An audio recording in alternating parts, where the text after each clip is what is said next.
Good morning everyone. তো জানি না ভিডিওটা কখন পোস্ট হবে, বাট ভিডিওটা শ্যুট করাও সকালবেলা অ্যান্ড ভয়েসটাও দিচ্ছি একদমই সকালবেলা। এই যে দেখো, আমার মায়ের কাছে পড়তে চলে এসেছে সকলেই, অ্যান্ড আমি এখন চাটা গরম করতে এসেছি, মানে সকালেই করা হয়েছে চাটা। তো চলো আজকে একটু বাইরের দিকে যাওয়া যাক, আমাদের বাড়ির চারপাশের পরিবেশটা তোমাদের একটু ঘুরে ঘুরে দেখাই। সারাক্ষণ তো রুমের মধ্যেই আছি, অ্যান্ড স্কুলও বন্ধ, একদমই বাইরে বার হওয়া হচ্ছে না। তো এই যে দেখো, এটা হলো আমার ভাইয়ের বাগান, মানে আমার আব্বু বানিয়ে দিয়েছে যেটা আমার ভাইয়ের জন্য। এখানে অনেক গাছ আছে। তো এই যে দেখো, রাত্রের লাইটটা এখনও জ্বলছে, তো ওটাকে অফ করে এলাম। তো দেখতে পাচ্ছ কি জানি না, আমাদের উঠানে হচ্ছে কি 3টে আম গাছ আছে, তার মধ্যে এই যে একটা আম গাছ দারুণ ভালো বোল এসেছে।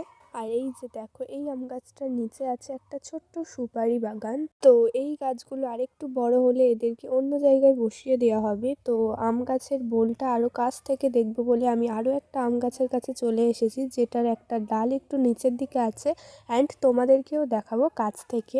আর এই গাছটাতেও খুব সুন্দর বোল এসেছিল, কিন্তু আরও একটা গাছে একদমই বোল আসেনি, কারণ ওর ডালগুলো আব্বু কেটে দিয়েছিল। তো তোমরা দেখেই বুঝতে পারছো কত সুন্দর বোল এসেছে। তো তারপরে আমি ওখান থেকে আবারও রুমের মধ্যে চলে এলাম, কারণ আমি চাটা অলরেডি গরম করতে বসিয়ে দিয়ে গিয়েছিলাম। ভাবছিলাম আজকের চাটা ওই কাপে খাবো, কিন্তু ভাবলাম না, থাক।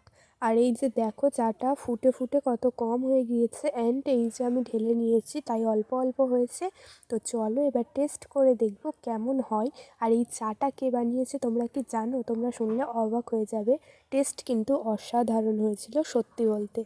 তো এই যে দেখো, এই চাটা বানিয়েছে আমাদের বাড়ির এই যে দুষ্টু ছেলেটা। আজকে একটু ভালো হয়ে গিয়েছে, সকালে উঠে ও নিজে নিজে ফ্রেশ হয়ে নিজে নিজে চা বানিয়েছে গ্যাসে, অ্যান্ড ওর মতো ও ঢেলে খেয়ে নিয়েছে, খেয়ে নিয়ে পড়তে বসে পড়েছে। তো ওখানে পড়ছিল, তাই ওর সঙ্গে বেশি বকবক করিনি, আমি রুমের মধ্যে এসে বসে বসে খাচ্ছিলাম চাটা, অ্যান্ড তারপর আমার রুমের মধ্যেও চলে এলাম, অ্যান্ড আমিও ওর মতো একটু ভালো মেয়ে হয়ে পড়তে বসে গিয়েছি। তো আমার ভয়েসটাকে ইগনোর করে যেও, কারণ আমার শরীরটা ভীষণ খারাপ, তাই জন্য এমন লাগছে। তো তোমরা যদি এই ভিডিওটা ফেসবুক থেকে দেখে থাকো অবশ্যই ফলো করে দাও, আর ইউটিউব থেকে দেখলে চ্যানেলটিকে সাবস্ক্রাইব করে দাও। তো চলো আজকের ভিডিওটা এই পর্যন্ত, আমি একটু পড়াশোনা করে নিই।